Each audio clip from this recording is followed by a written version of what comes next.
Welcome to BKS Academy. Today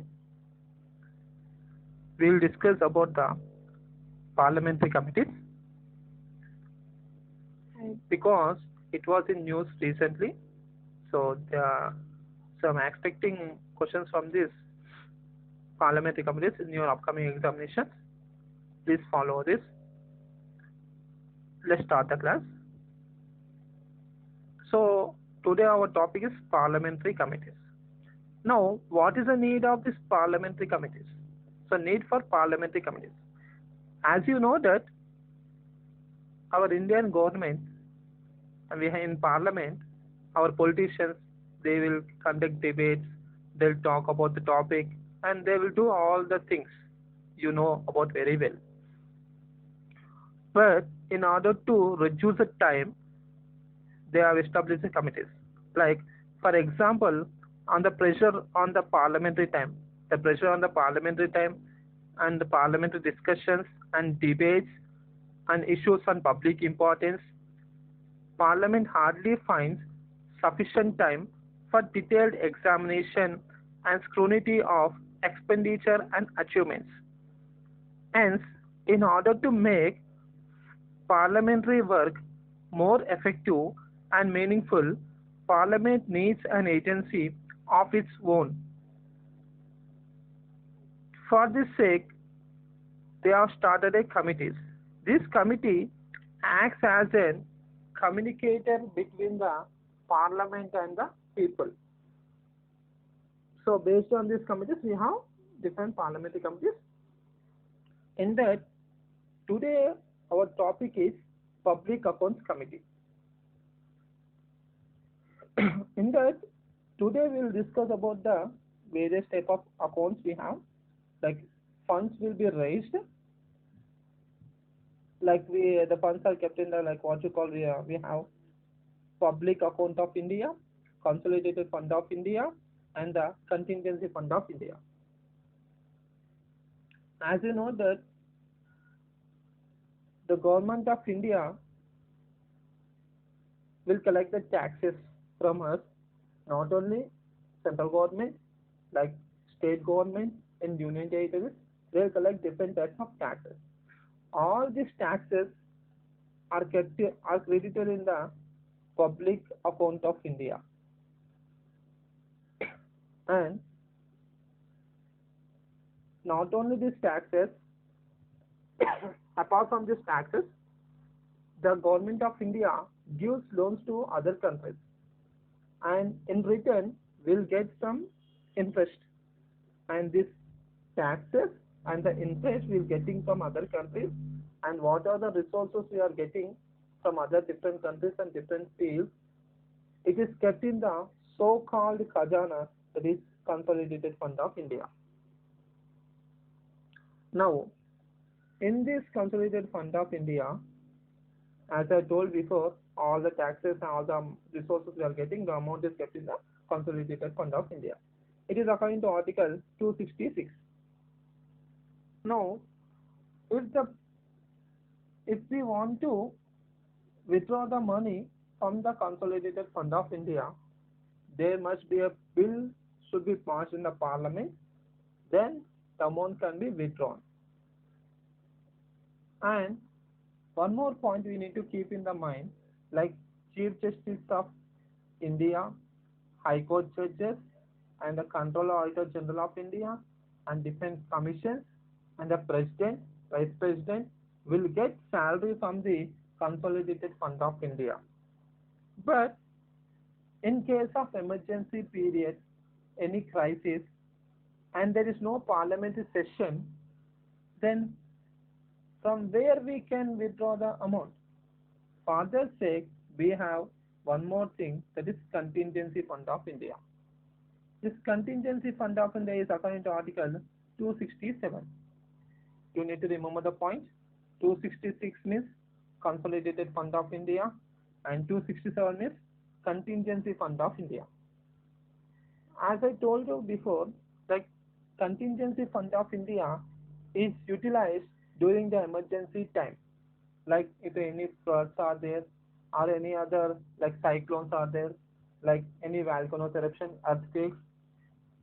Then the government of India withdraws the amount from the contingency fund of India. And minimum 500 crores are kept in the contingency fund of India. It is used for the emergency purpose. This is about the different accounts we have. Now we'll discuss about the committees. Like in parliamentary committees, like we have two types of committees, that is ad hoc committee and the standing committee. Now, what is meant by ad hoc committee? Ad hoc committee, it is appointed by the speaker or the chairman of Rajya Sabha, and nominated persons will act in the ad hoc committee. It is used for the temporary basis. Like for example, recently the government of India want to inquire the states which are mostly affected with the coronavirus. Then they have sent a committee members to Hyderabad, Maharashtra to inquire about the things. That is about the inquiry committee. So it is the duration is very less.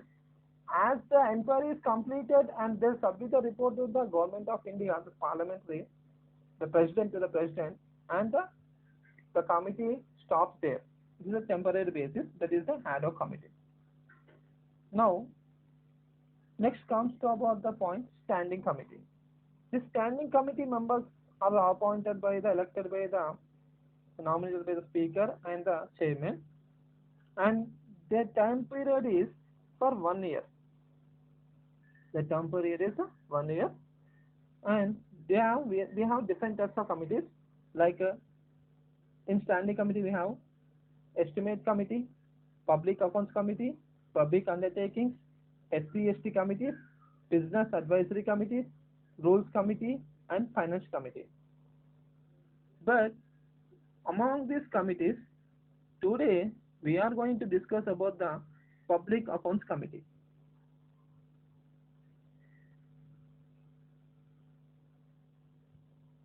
Now, public accounts committee. Actually, public accounts committee is the oldest committee. It was. It is also known as PAC, short form, Public Accounts Committee. It was established in the year 1921 during the British rule. It came into existence according to Government of India Act 1919. It came into existence according to Government of India Act 1919. It was proposed by the Montego Chelmsford reforms. Based on this, the Public Accounts Committee was established in the year 1921. But when it was established, it consists of 15 members. 15 members. Among the 15 members, 10 from the Lok Sabha and 5 from the Rajya Sabha. 10 from the Lok Sabha and 5 from the Rajya Sabha. The committees are the committee members. And the head of this committee member used to be the leader of the ruling party.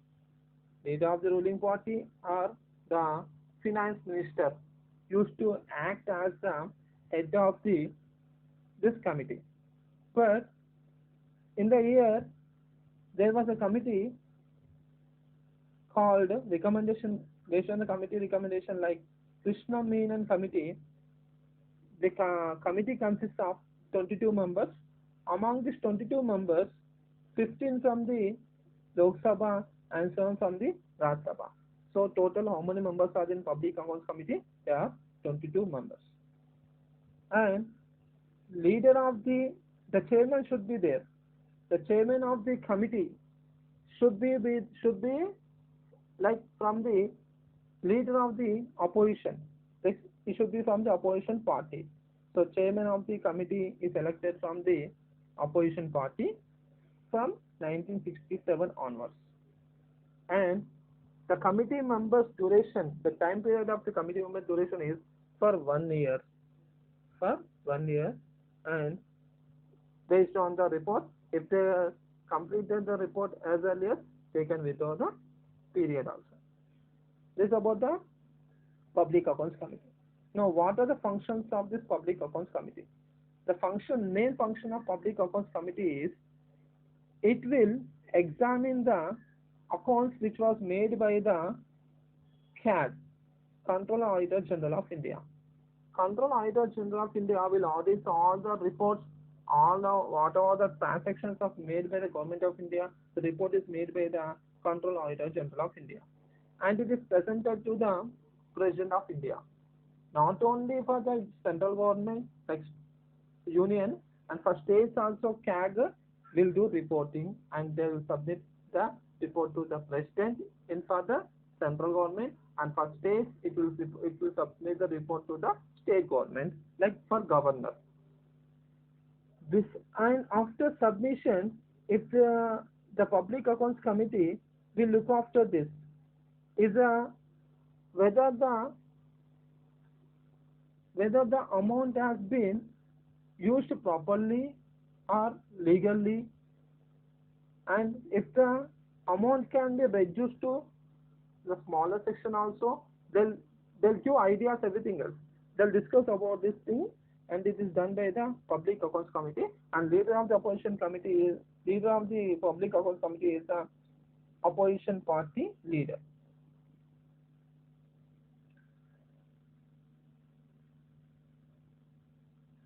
And present Public Accounts Committee head is, like chairman is Adhir Rajan Chaudhary. So present head is Adhir Rajan Chaudhary. So he is from the Congress party. Recently was elected for the second term. Like previously also he was the previous year also he is only the Public Accounts Committee chairman, and present he only the Public Accounts chairperson. And the members, as I told you, the numbers are 22 members are there.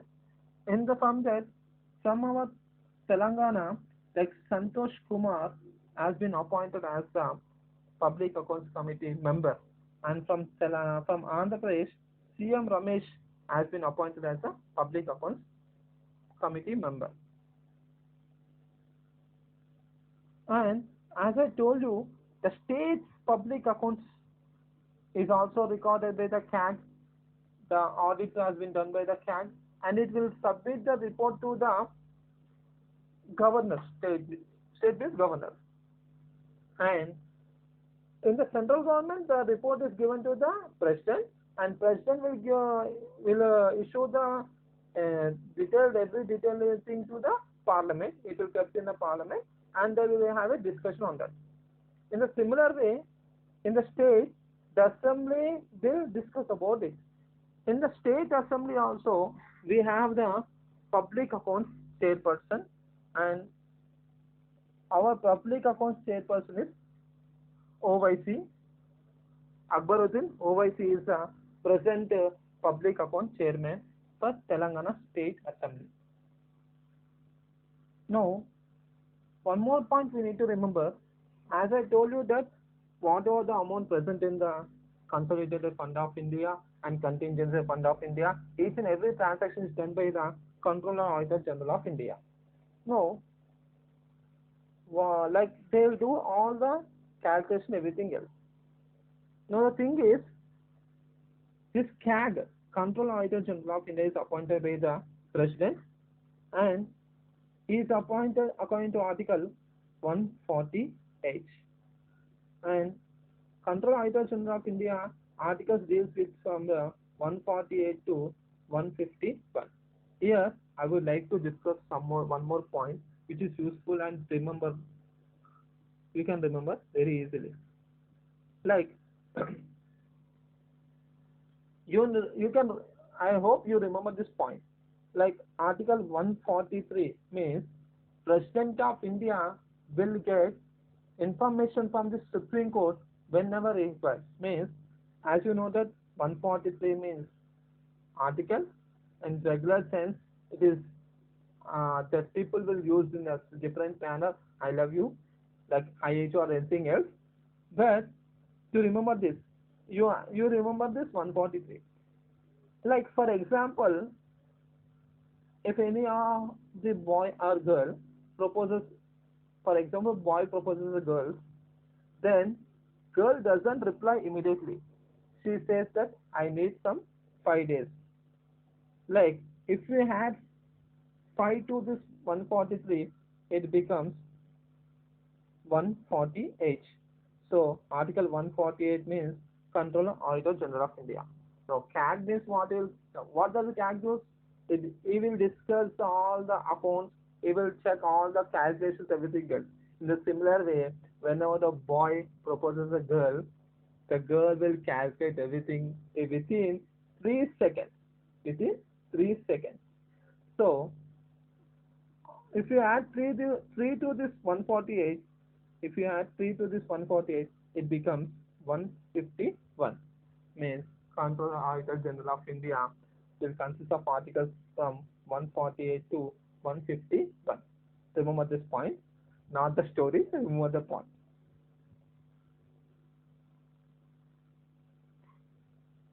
Now, Controller Auditor General of India is appointed by the President of India, and his term is 6 years. His term is 6 years, and his retirement age is 65 years. And he can be removed. So he was appointed by the President of India. He can be removed by the Parliament. The discussion is done by the Parliament, and there is an impeachment process will be there on the CAG. And based on this proved misbehavior or misconduct, he can be removed from this position. And remember one more point, CAG is also known as eyes and ears of the public money. Remember one more time, he is also known as eyes and ears of the public money. And when the person who is working as a CAG, he is not allowed to work for further in any government department. Remember this one more point. If the person is working as a CAG, after his term or after his retirement, he is not supposed to work in any other government department. Remember this point. And his salary is charged in the Consolidated Fund of India, and we have, as I told you, like Controller Auditor General of India, like we have articles like 148 to 151. I'd like to share some more information based on this. Like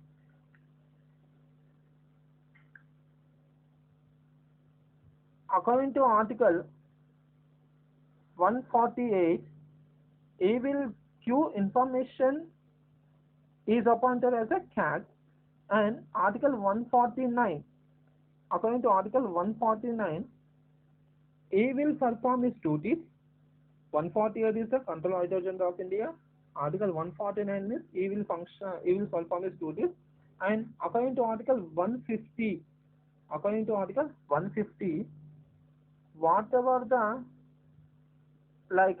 whatever the calculation is done, whatever the transaction is done, it is based on the central government and the state. The transaction is submitted by him according to Article 150. Now, remember one more point. Article 150, Article 151 oblique 1, which deals with the Control Auditor General of India will submit its report to the President. Based on Article 151 oblique 1, Controller Auditor General of India will submit its report to the President of India. In the similar way, Article 151 oblique 2 means Controller Auditor General of India will submit this report to Governor, State Governor. Okay? So remember one more time. I will repeat once more time.